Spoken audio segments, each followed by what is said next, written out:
Hello friends, स्वागत है आपका आपके अपने channel science Guru the best पर। Please like the video, share the video. अगर आप चैनल पहले बार आए तो सब्सक्राइब जरूर करना, बेल आइकन प्रेस करके रखो ताकि हर वीडियो का लेटेस्ट नोटिफिकेशन सबसे पहले आपको मिल जाए।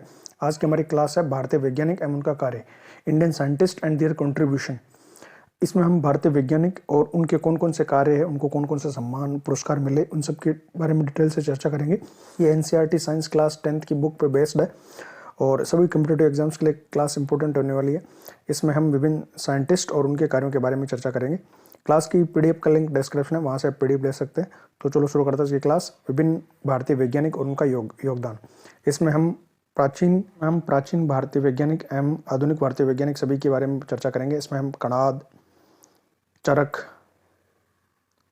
Dhanvantari, Sushruta, Bhaskaracharya, Chandrasekhar Venkata Raman, Hargobind Khorana, Subrahmanyan Chandrasekhar, Venkat Venki Ramakrishnan, doctor Homi Bhabha, Jagadish Chandra Bose, Brahmagupta, Aryabhata, Varahamihira, Nagarjuna, Satyendranath Bose, Meghnad Saha, doctor Panchanan Maheshwari, doctor Prafulla Chandra Ray, doctor H N. Sethna, Vikram Sarabhai, doctor APJ Abdul Kalam, doctor Salim Ali.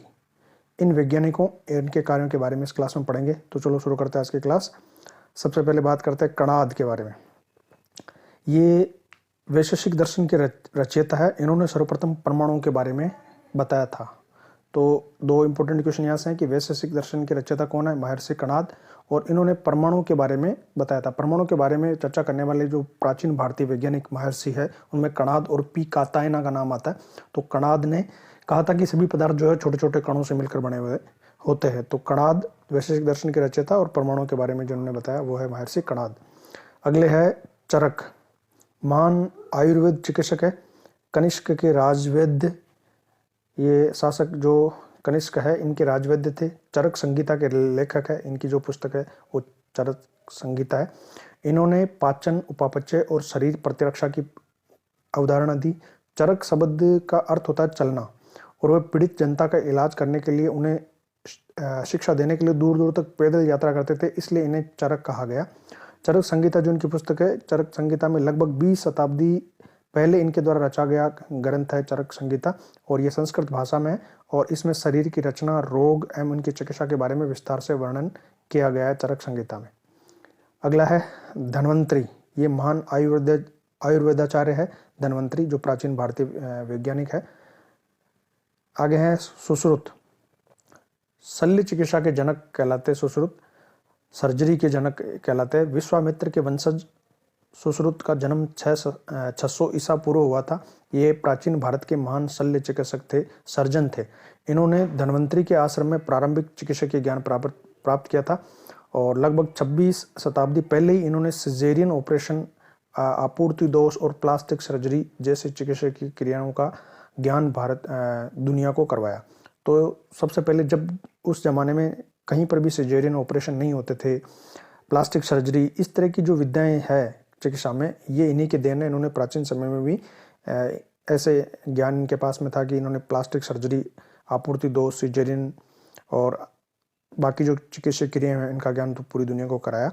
इनके द्वारा सुश्रुत संहिता में शल्य चिकित्सा का विस्तृत वर्णन किया गया है। तो सर्जरी के बारे में विस्तृत जानकारी इनकी जो किताब है सुश्रुत संहिता, इसमें विस्तार पूर्वक उन्होंने वर्णन किया है।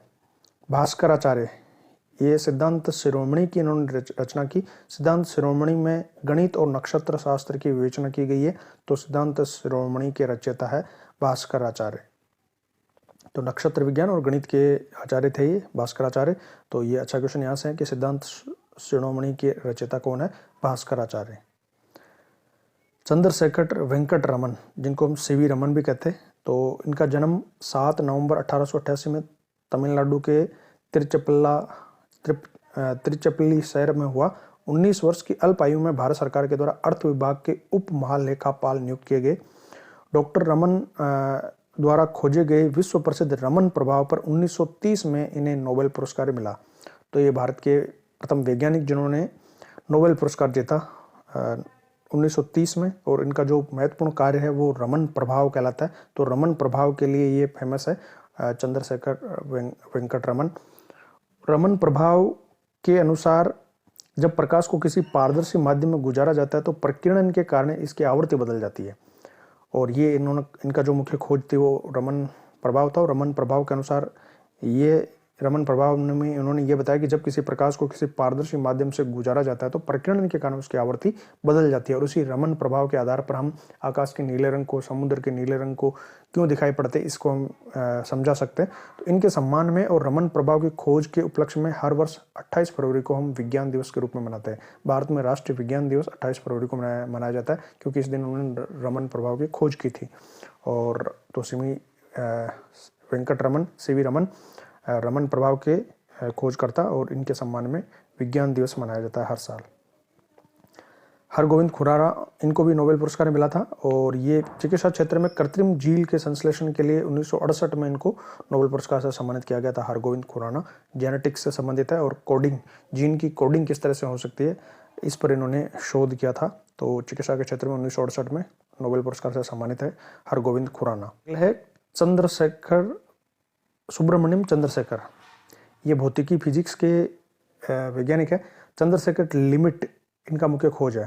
चंद्रशेखर लिमिट या चंद्रशेखर सीमा, इन्होंने ये सिद्धांत दिया और सितारों की आकृति और उत्पत्ति पर इन्होंने शोध किया। 1983 में नोबेल पुरस्कार से सम्मानित किया गया। चंद्रशेखर लिमिट के लिए 1983 में इनको नोबेल पुरस्कार से सम्मानित किया गया।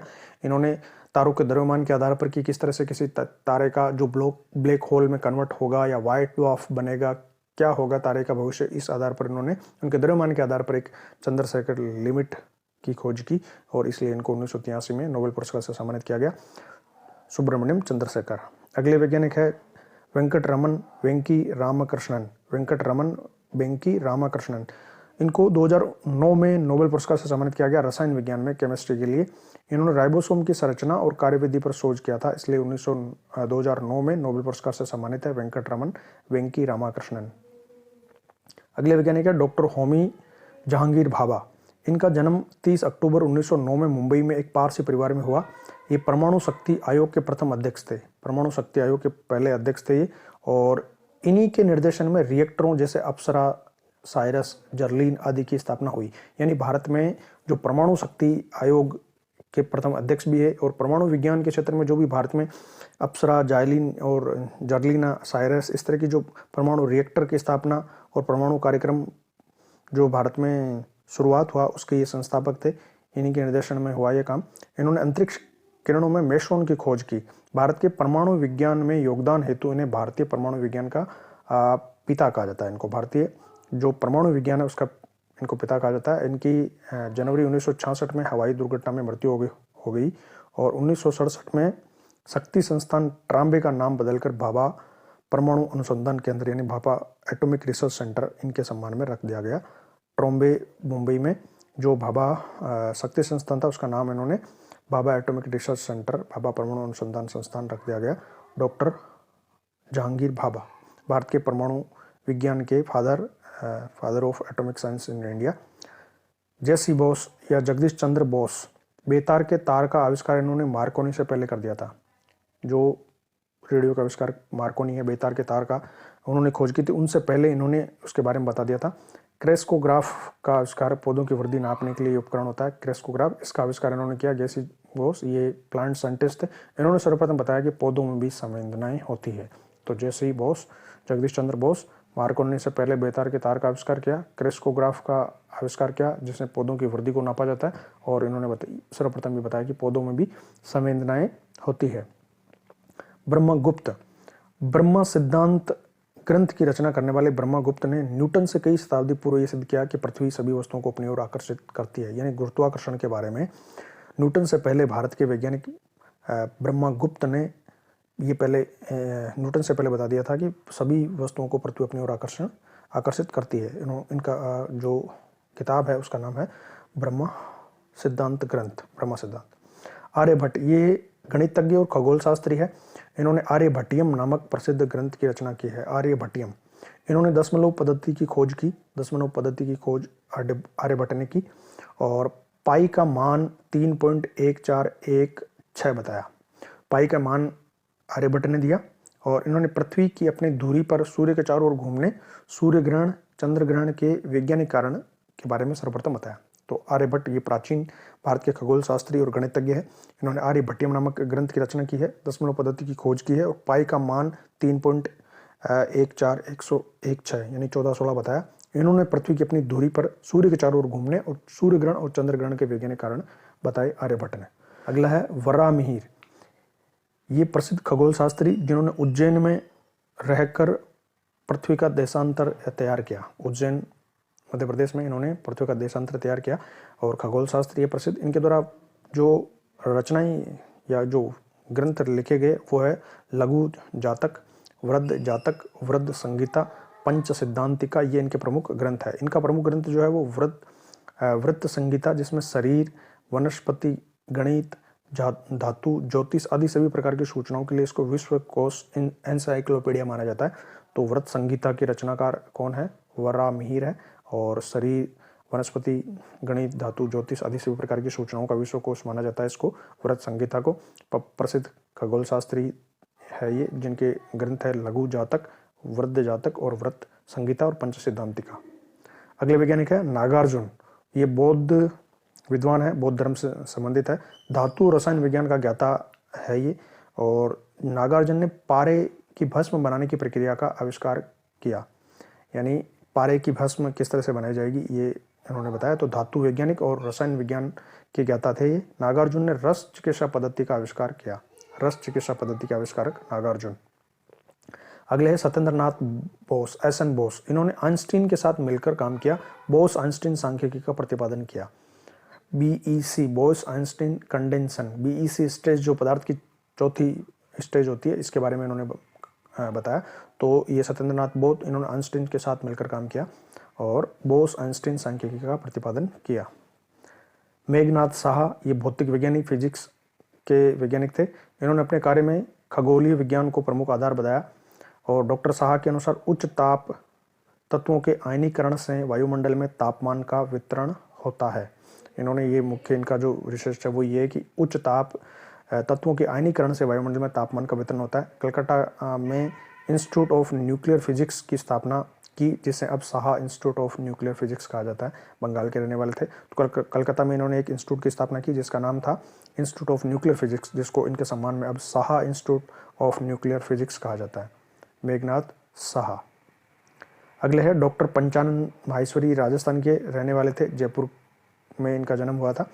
ये वनस्पति विज्ञानी थे, बायोलॉजी के वैज्ञानिक थे। इनका बॉटनी के इनका जन्म 9 नवंबर 1904 में जयपुर में हुआ। इन्होंने पादप भ्रूण विज्ञान पर विशेष कार्य किया, यानी एम्ब्रियोलॉजी पर इन्होंने काम किया। भ्रूण विज्ञान और पादप क्रिया विज्ञान के सह मिश्रण से फूलों के विभिन्न भागों में कृत्रिम पोषण द्वारा वृद्धिकरण में सफलता प्राप्त की। तो ये बॉटनी के साइंटिस्ट थे, जयपुर के में इनका जन्म हुआ और भ्रूण विज्ञान पर इन्होंने अपना कार्य किया। Doctor Panchanan Maheshwari, doctor P Maheshwari. Doctor Prafulla Chandra Ray, doctor PC Ray, ये 2 अगस्त 1961 को बंगाल में खुलना जिले के रुरुल्पी कतिपरा नामक गांव में इनका जन्म हुआ। डॉक्टर प्रफुल्ल चंद्र राय रसायन विज्ञानी थे। इन्होंने अल्प पूंजी में अनेक औषधियां तैयार की। डॉक्टर्स डे जो 1 दिसंबर को मनाया जाता है वो डॉक्टर पीसी राय के सम्मान में मनाया जाता है। Doctor PC Ray, doctor Prafulla Chandra Ray. Doctor H N. Sethna, ये प्रथम भारतीय परमाणु परीक्षण के प्रणेता थे। जो भारत ने प्रथम परमाणु परीक्षण जो पोखरण में किया था, तो उसके जो मेन साइंटिस्ट थे, जो प्रणेता थे, वो डॉक्टर एच.एन. सेठना थे। विक्रम साराभाई, गुजरात के रहने वाले, भारत के अंतरिक्ष कार्यक्रम के जनक, जिन्होंने इसरो की स्थापना की थी, doctor Vikram Sarabhai. Doctor APJ Abdul Kalam, missile man के नाम से प्रसिद्ध डॉक्टर अबुल पाकिर जैनुलाब्दीन अब्दुल कलाम का जन्म तमिलनाडु के रामेश्वरम जिले के धनुषकोडी कस्बे में 15 अक्टूबर 1931 को हुआ। इसरो और डीआरडीओ में इन्होंने कार्य करते हुए देश के अंतरिक्ष और रक्षा क्षेत्र को अंतर्राष्ट्रीय पहचान दी। पृथ्वी, नाग, त्रिशूल, आकाश और अग्नि जैसी मिसाइलें इन्हीं के नेतृत्व में विकसित हुई। डॉक्टर कलाम के नेतृत्व में 1998 में दूसरी बार पोखरण में परमाणु विस्फोट का सफल परीक्षण किया गया। इन्हें 1981 में पद्म भूषण, 1990 में पद्म विभूषण और 1997 में भारत सरकार द्वारा भारत रत्न सम्मान से सम्मानित किया गया। डॉक्टर कलाम 2002 में भारत के राष्ट्रपति निर्वाचित हुए। डॉक्टर सलीम अली, ये बॉम्बे के सुलेमानी मुस्लिम परिवार में इनका जन्म हुआ 12 नवंबर 1996 में। डॉक्टर सलीम अली को बर्डमैन ऑफ इंडिया कहा जाता है, पक्षी वैज्ञानिक थे ये, बर्डमैन ऑफ इंडिया कहा जाता है। और ये भारत के प्राकृतिक वैज्ञानिक के रूप में जाने जाते हैं, यानी नेचर साइंटिस्ट माने जाते हैं। इन्होंने पक्षियों पर अध्ययन किया। इन्हीं के प्रयास से बॉम्बे नेचुरल हिस्ट्री सोसाइटी की स्थापना हुई। बॉम्बे नेचुरल हिस्ट्री सोसाइटी की स्थापना डॉक्टर सलीम अली के प्रयासों से हुई, बर्डमैन ऑफ इंडिया। इनका मुख्य योगदान है भरतपुर, राजस्थान के भरतपुर में केवलादेव पक्षी अभ्यारण्य और साइलेंट वैली जो राष्ट्रीय पार्क है, इसकी स्थापना में इनका महत्वपूर्ण योगदान है। 1976 में पद्म विभूषण से इनको सम्मानित किया गया और 1990 में भारत सरकार द्वारा कोयम्बटूर में Salim Ali centre of ornithology and natural history SACON की स्थापना की गई। इनके सम्मान में कोयम्बटूर में Salim Ali centre for ornithology, ornithology का मतलब होता है पक्षियों के बारे में अध्ययन, and natural history SACON, Salim Ali centre for ornithology and natural history SACON की स्थापना कोयम्बटूर में की गई। तो कुछ प्रमुख वैज्ञानिक थे, भारतीय वैज्ञानिक, और उनके कार्यों के बारे में हमने पढ़ा। Important scientist of India and their important role. उम्मीद आपको वीडियो पसंद आएगा। अगर आपको वीडियो पसंद आया तो आप इसको लाइक कीजिए, अपने फ्रेंड्स के साथ में वीडियो को शेयर कीजिए। मिलेंगे नए वीडियो में, तब तक बने रहिए इस चैनल पर। जय हिंद।